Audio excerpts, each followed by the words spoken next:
I was watching some YouTube last night and I came across a video that was titled Inside the 40-Year-Long Dungeons and Dragons Game. So I watched it, I was very interested, and by the end of the video, I realized that I needed to talk about it today in this video. So in this video, I'm going to be talking about 5 reasons why this Dungeon Master was able to keep a game running for over 40 years. Now, before we get started, I got a few links below. I got a link to the website paperdicegames.com where I sell my games. I have a link to my Patreon page, and I have a link to the video that I'm going to be referencing during today's video. And so I would suggest checking that video out either before or after my video here, because you'll get a sense of what I am talking about. There's also a website dedicated to the game that has lasted for 40 plus years, and so I'll link that down below as well. So what I saw in this video was a Dungeon Master talking about a game that he was able to run and is still running, as far as I know, for over 40 years. Now that would be quite the significant feat. I mean, that would be really, really challenging to put together. And I think that there would be a lot of challenges to put that together. So I watched the video, and there was 5 things that I pulled out of that video that I think helps that Dungeon Master and that play group accomplish the task of playing in the same game, in the same world, for over 40 years of real life time. Now, to kind of give you a little bit more detail about the type of game they run, it's a large group of players. I think right now he has over 50 players involved. There's been over 1,000 characters, I think he said. And they meet often, right? They're going to be meeting maybe twice a week, something like that. So all of that is wrapped up into this 40-year-long game, which I believe he started when he was a teenager, and now it's continued into, his however old he is now. So the first thing that I noticed that was a really, really good choice by the Dungeon Master in making sure that this game could last for 40 years was the setting. Now, the setting they run in is an alternative version of Earth in the past, okay? And if you've ever played the video game or the board game Civilization, it's kind of just like that. The Earth's map is similar to the Earth we have today. There's a few changes. And on the map are the historic civilizations in those areas. So in Egypt, you have ancient Egypt. In Greece, you have ancient Greece. In Italy, you have Rome. Up in England, you have medieval Europe. Over in in Africa, you might have Zulu Africa, and there's several other nations down there. Down in South America, you have the Aztecs, you have the Incas. Up in the Americas, I think you have like the Iroquois, a few of those indigenous nations. And so if you consider some of the most popular ancient civilizations from actual history here on Earth, that's how they populated Earth's map. But then they also added a few fantasy settings. So the Dungeons and Dragons Greyhawk setting is a part of their world. The Conan the Barbarian setting, which is Hyboria, maybe? I'm not a Conan person, I don't know. But that's part of their world. And Middle Earth from Lord of the Rings is part of their world as well. And so this is the world and the setting that they play in. And at first I thought this was a little hokey. I was like, I don't know if I could get into that. But then the more I thought about it, the more I realized this is a really, really smart idea. And it's smart for a few reasons. First of all, what this does is it allows everybody to play how they want. When I've read a lot of articles and stories and posts about people who have played in really long campaigns, and one of the things that sticks out to me is there's kind of a theme. And the theme is that the Dungeon Master owns the world, and it's super detailed and it's very fun to be in. But the players often describe being in these worlds like walking around in a museum. It's very detailed, it's often fun, it's one way to have fun, but you don't get to touch and play with the things in the world. They're just there for you to look at and enjoy. And what players want a lot of the times is to be in a playground. They want to play with the things in the world. They want to, pick them up, tear them apart, break them, whatever. And a lot of times when a DM runs a world that they've been building for like 10 years, they won't let that happen, right? It's their thing that they have, and they don't want people to break it. But a setting that is Earth's history with a few other fantasy lands mashed in with it, that feels more like a playground to me. The DM can't really take ownership of Earth's history. the DM can't really take ownership of these other intellectual properties, and so it feels a lot more like a playground. And I think that's a really smart way to go about it. If you're looking at running a campaign for this length of time like they are, it makes a lot of sense to build a campaign in a setting that's a playground. The other great thing about it is if you're a new player coming in, you don't have to slog through like a setting book or anything like that. You already have a ton of background knowledge about Earth's history, and you probably have some interests. You know, maybe you're interested in like samurai time period in Japan. Maybe you're interested in the Inca in South America. If those are your interests, you can play in those worlds in this game. And I thought that was another very cool way of setting this up, is that everyone has these shared understandings of Earth's history and the nations within Earth, the civilizations within Earth, so you don't have to worry about learning something new necessarily, but at the same time you have places you can go and play, and I think that makes it a lot more fun, and a lot more engaging for the players. Finally, one more note for the DM. I think it makes it way easier for the Dungeon Master to actually run the game, because when you think about the scope of Earth, it's huge, and as a Dungeon Master, you have to populate it. You have to populate Earth. And if you can just pull from history, people and places and events that happen, that makes it so much easier. And so I thought that was a very smart move by the DM. And I think he might actually be a history professor. I don't know about that for sure, but I thought I read that somewhere, so that makes a lot of sense from his perspective as well. So that was the first thing that I saw that really enables this gaming group to play the same game for 40 years, is they built a setting that works for people who have a lot of different interests and for people who come and go into the game, and I think that that works well for them. The second thing that I realized that I think works well for a gaming group that is going to try and keep a game going for 40 years is that they have a simple conflict with a very, very long arc. And their simple conflict is one of good versus evil. That's it, good versus evil. And you see this a lot in storytellers, in game designers, and in movies. They rely on these simple conflicts because it helps the reader or the watcher or the player engage more easily in the game. Okay, so imagine you're playing a first-person shooter, you got like a gun, you're walking around in a forest, and you see a zombie. What are you gonna do? You're gonna shoot it because it's a zombie. Zombies show up in games so often because they are universally accepted as evil or bad or, aggressive sometimes, and you got to get rid of them. There's no question in any player's mind that you are going to be shooting a zombie that you encounter in the forest, even if you didn't know it was going to be there. As a sidebar, zombies have the added advantage that they usually plod forward slowly, and so if you're a programmer looking to program an easy enemy that's automated easily, or a tabletop designer that wants an easy enemy to automate, zombies are a great choice, which is another reason why they show up so frequently. But there's other universal bad or evil that is used in games. For example, Nazis are often used in games as universally bad because the result is the same. If you're walking around in a forest and you see a Nazi, everyone's going to shoot the Nazi because Nazis are bad. When you think about Tolkien's works with Sauron and the One Ring, and you have what's the embodiment of that? Usually orcs.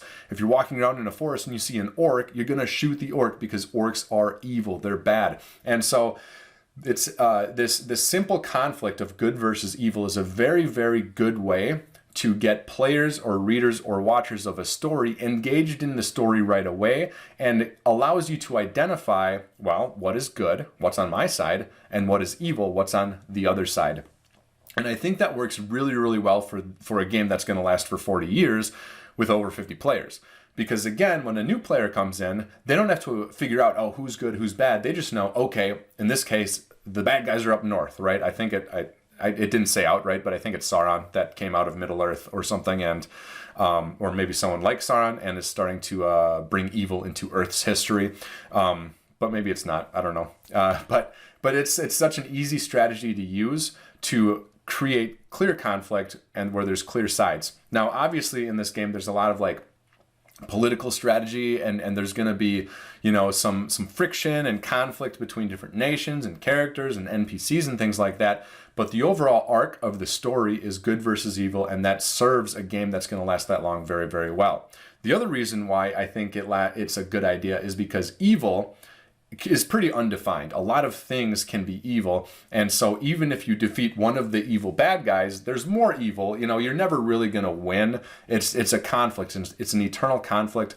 It's an eternal struggle, and that's super important if you're going to be playing for 40 years of real life time, because your characters are going to get powerful. They're going to be able to do more and more things, and you don't want your bad guy to eventually be beat, because then where does that leave your campaign?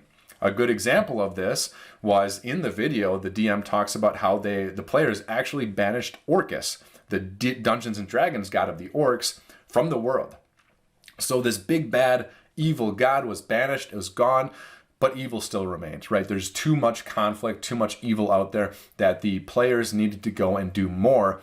And I think the DM mentioned that Orcus had returned at some point, which I thought was really cool. I imagine myself being in a game, and like 10 years ago, we had this really triumphant moment. We banished Orcus and we're like, yeah, we've won the battle. This is a huge win for us. And then 10 years later in real life time, we hear that in the game Orcus is back. And I would just be like, what? We got rid of that guy 10 years ago. Anyways.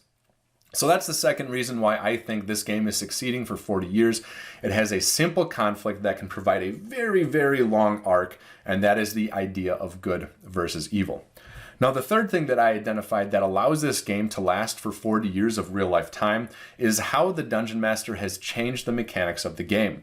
He talks a little bit about how he initially started playing Dungeons and Dragons old school, second edition, I think it was, maybe first edition, as the book was written, but very quickly he realized it wasn't suited for the type of game they were playing. And I completely agree with that. If you want a campaign to run for 40 years, I don't think there's a single edition of Dungeons and Dragons that would allow that type of gameplay.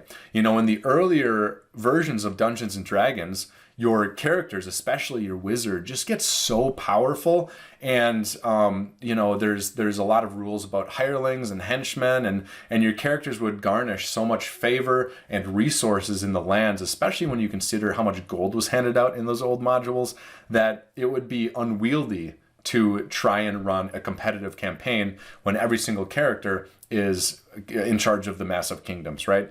In 5th edition, the characters just get so powerful by like level 10, 12, that type of thing, that they're literally fighting with gods up at those epic levels. And again, it gets a little nuts. So it makes sense that the mechanics have to be changed. They don't cover exactly how the mechanics are changed. In the video, he hints at a few things, and then on their website, he gets into just a little bit more detail. He provides a few examples, but that's about it. I'd be really curious to see the overall rules of his homebrew and see what's changed. But here are some of the things that I found interesting. First of all, combat has changed a little bit, or maybe a lot. It uses the old school combat. You're not going to have player powers. You're just going to have your basic attacks, that type of thing, but which really, in my opinion, allows more creativity from the players. But there's a few changes. Number one, they use a knockdown rule. So the idea is that, excuse me, if a player receives a certain amount of damage, they get knocked to the ground. And this is something that the Pendragon, which is over there, which is why I'm looking over there, the Pendragon rule set uses, which I think is a really great idea. If something big hits you really hard, it would make sense that your character gets knocked down. So that's like an automatic thing that happens. And in my opinion, it makes combat more dynamic. I really like that rule, and I'm actually going to be considering using it as a homebrew myself in future D&D sessions, because it just adds a wrinkle. If your characters are a little more nervous about getting knocked down, they might change up and do something different every single round, rather than trying to do the same thing over and over and over. When you think about how you get attacked in Dungeons and Dragons, you're rolling against an armor class, and then if you beat that armor class, then you deal damage. They changed that up. They split it into two different things. They have evasion, which they use the same way that armor class is used in 5th edition in D&D, but they also have armor. So evasion determines whether or not their character gets hit, and then armor determines how much of that damage is soaked up into the armor before the character themselves is hit. And again, that's another cool way of doing it. Pendragon does something similar with that, and I think that's a good way to differentiate between armor and between avoiding hits. They also give characters a way to defend. So when you think about, it's the orc's turn, and the orc is going to hit my character, the character can decide how they want to defend against that orc. Maybe they raise their shield, maybe they try and dodge, maybe they bolster their stance so it's harder to knock them down to the ground. And then likewise, the enemies get that same action as a defense as well. And again, I think it makes combat dynamic, but I'd be curious to see how long that makes combat and whether or not they are able to move things along, because there was a few clips where there was like 7 people in the room, and that's one of the challenges I come up against when I run games with 7 people, is that it really feels challenging to get everybody through combat quickly because there's a lot of players that have actions to take in a row. So all of these mechanics make a lot of sense to make combat a little bit more engaging. They also use wargaming mechanics for large scale combat. And I forgot one other thing they do. I talked about how strong wizards are in the older edition. And in the newer editions, they have spells per day, and I think in the older editions they had something similar. What he does is, instead of spells per day, their Dungeon Master says that he uses spells per level. So when you start off at level 1, you might have 4 spells you can cast. You can cast each one of those 4 spells once before you get to level 2. And that is super, that's really interesting to me. I think it totally nerfs wizards at the very early levels, but I think it holds them in check and balances them at the very high levels, especially with the old version of D&D, because they're literally moving mountains and destroying cities when they get up to those higher levels in old school Dungeons and Dragons. But that's not going to happen as much if you can only cast these spells once per level, and I think that's a really good idea. The other thing that they do with these mechanics is combat is not a huge part of the game. Well, I shouldn't say that. It's a big part of the game, but there's a lot more to the game than combat. When you look at basically every edition of Dungeons and Dragons, and their Dungeon Master points this out, all of the mechanics flow into combat, or most of them, which really support a hack and slash type of game. But he wanted a different game. He wanted like strategy, he wanted political intrigue, he wanted these types of things. And so he added a lot of other mechanics to the game to support those different modes of gameplay, so not everything focused on battle and combat. And one of the things that he did is he added the idea of lineages. Again, something Pendragon does. I'd be curious to see if he played Pendragon at some point. But the idea that your character can have offspring and can build a family tree. And that becomes very important in one of these later points that I'm going to be talking about. He also uses this idea, what does he call it? He calls it like focus days. Which is really great, because if you are running a game with 50 players, obviously not all 50 players can be there every single session, so you don't want to feel left out. If you make Monday's session but can't make it until 3 weeks later, and there's been 6 sessions of gameplay before you can play again. So what he does is he gives characters focus days so that they can improve skills, they can move resources around, they can send orders if they're in charge of an army or a civilization. And so those days aren't wasted, even though they weren't actively playing during that time. So you can see here how these new mechanics, both in combat but also outside combat, really support the idea that, well, you can play a game for over 40 years. And I think that is the third way that they're able to keep that game running. Now, the fourth way that this Dungeon Master is able to keep the game running for 40 plus years is production value. And this is something that the Dungeon Master talks about a lot and is clearly very proud of. This Dungeon Master is a Dungeon Master. That's like his hobby, that's his thing. And to support that, he has an insane amount of terrain and miniature figures. He calls them figs. But it's incredible, the collection he has. And again, it's like his thing. So he's got, I think, over 30,000 different figures that he has, and that are able to play on this massive table in his basement with lots of terrain, lots of figures, and he calls it production value. And he says, if you want a good product that people are going to be using for over 40 years, you need a high quality product. And that's why he paints figures every day, and he puts money into his figure and terrain collection. And that's not something I've ever personally been interested in, but I think it's kind of cool to see all of that kind of all collected and being used every single week. And I think it could be fun maybe to play at that level of, tangibility on the table, seeing your character, seeing all these figures. I don't know. I've never really done it as much. Maybe I have to try it like that. But it's something that he talks about. He talks about how the production value of the game has to be high so people want to keep on coming back. And I totally get that. If you're trying to run a game for 40 years, you're going to need people to keep on coming, or reasons for people to keep on coming back to the table. And I can imagine like being excited about walking into this guy's game, walking down the stairs, going into the basement, and then just seeing this glorious setup, like 10 feet by 10 feet on the ground or on the table or something like that, and seeing all this stuff set up. I think that would be really cool and really get you excited about gaming every time you can at his table. So That's number four. Fourth reason why this game I think can run for 40 years is production value. And I do want to add a point. That's something in my own games that I've been trying to do a better job of.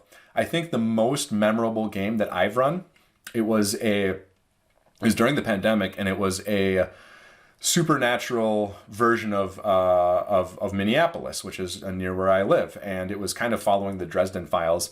But every single week when we played, and again it was during the pandemic, so I was mailing these things out a lot. The players had something tangible they were holding on to. Maybe it was a guest list and an invitation to a party their characters were invited to, or maybe it was clues at this place that there was a mystery that was uncovering, and that made the game extremely memorable for me and for my players, because there was these tangible objects that they could hold on to. And that's something that I think I want to get better at as a dungeon master myself, is providing production value or tangible items that they can latch onto, so not everything is theater of the mind. Now moving on to the fifth and last thing that I identified, there's a few others, but I just wanted to keep this video at 5. The last thing that I identified that I think allows them to run a 40-year-long game is commitment. Obviously, that is required from both the players and the dungeon master to be able to run a game for 40 years. I think the dungeon master quoted himself at spending over 1 million minutes of playtime on the game. I think on average, he averages like 10 hours a week for 40 years or something like that. So in my mind, that's going to be 2 or 3 different sessions per week.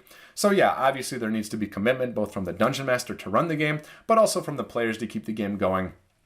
And I think all of the other reasons I've shared so far kind of flow into that. They really provide motivation and an enjoyable setting where you can play rather than just look. All those things really are involved with that type of commitment. But there are 2 interesting things that he does at his table that I don't know if I've ever been exposed to or heard about before. The first one he says, is that if you play at his table, you're there for life. You are always invited back if you play a single session in his world. And this was really interesting to me. I think it makes sense. You know, at one point in the video, he says that gaming is his way to connect with friends, specifically friends who have moved away. And if you think about it, I've had friends who have moved away, and I've moved away from friends, and I definitely don't talk to them that much anymore. But if I was running a game with them or something like that, and you know they were willing to fly in, I could see that as a fun way to reconnect with old friends. And so he uses the game as a way to maintain and re-strengthen and improve friendships with his friends. And I think that's kind of a cool idea. But that's why this is such a big deal for him, I think, is that when somebody sits down to play at the table, that's the beginning of the game, but also for them, but also the beginning of a friendship. And I think that's why he does it. It seems like it's a really big deal. And he tells this kind of fun, cute story where his daughter starts dating when she's in high school and brings one of her boyfriends over or something like that to play in the game. And he sits his daughter down and he says, you know, I would love to have your boyfriend join our game, but please recognize if you break up with him, he's still going to be invited back to play these games, and I'm not just going to stop inviting him just because you break up with him. And apparently that did happen, and it was a little awkward for a while, but I think it was kind of funny. But I think it just strengthens the fact that this guy really puts value on this game and the friendships that this game helps him maintain. And I thought that was really cool and interesting. I've never even considered a rule like that. Like once you play once, you're invited back indefinitely. But it was an interesting little thing to hear about. Now, the second rule that he does when it comes to commitment is kind of opposite of the first. He says when your character dies in the game, you can't play in the game anymore. Now, there's caveats to that that are explained both in the video and then their website. But that to me seemed crazy because if you're using a game to strengthen friendships and then one of your friend's characters die and then they can't do this thing that you kind of use to strengthen friendships anymore, those two ideas seem kind of conflicting. So I was kind of, unsure about that. My guess is that there's a lot more context to that idea or that rule than what was provided either in the video or their website. In their website, they say that there is a little bit more context, but not enough, I think. They talk a little bit about how if your character dies and you have a descendant in the game, you can just create a character sheet out of your descendant. And so, again, the idea that there are rules so that you can build a family tree, that becomes really important all of a sudden, because if you like the game and you don't want to leave the game, well, you better start somehow getting a family together, because if your character dies, you're going to want to become another character within your family so you can keep on playing.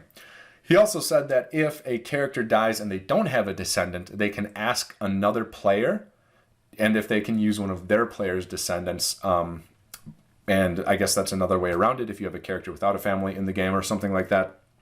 And then he finished, I'm trying to remember now, he finished that part of the website saying that there have been players that have been kicked out of the game because their character died. And again, I want to know the context of that, because that seems so different than this first thing he talked about, where if you're in the game, you're in the game for life, and he strengthens friendships through the game.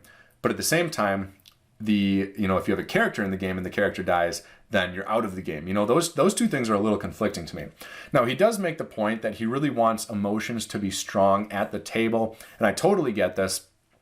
Sometimes people look at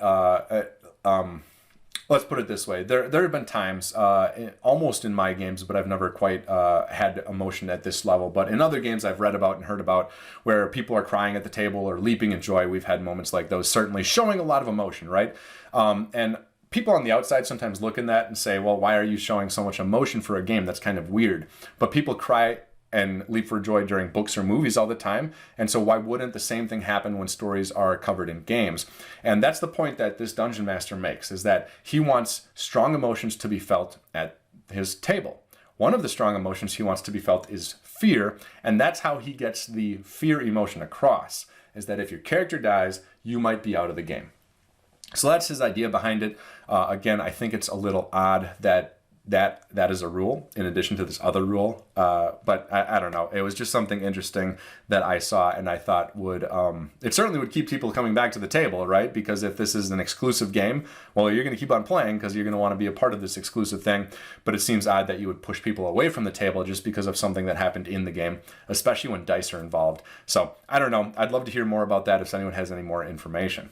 But that's it. Those are the 5 things that I pulled out of this video and their website. The 5 reasons why I think they've been able to run the same game for 40 years. They use an accessible setting. They use a simple conflict arc of good versus evil. They have mechanics that make combat a little bit more dynamic, but also a ton of mechanics built into the game that support gameplay outside of combat. High production value every time they play a game with miniatures, and then they commit to the game, both as players, but also as some of these other rules, as in making sure you can play for life until your character dies. So let me know if you like this video. I haven't done one like this yet, but I was just kind of blown away by this experience that they're having, and so I wanted to share my thoughts on it. I also want to hear about your longest campaign. My longest campaign I was looking at is like 13 sessions. It lasted for about a year, maybe a few more than 13, maybe it was 16, I can't remember exactly. But I'd love to hear about your longest campaign and what that's been like for you, so please let me know in the comments below. And then again, all of the links to the video I watched and then their website will be below, as well as a link to my website where I sell my games and my Patreon page. So thank you so much for listening, and I'll see you in the next video.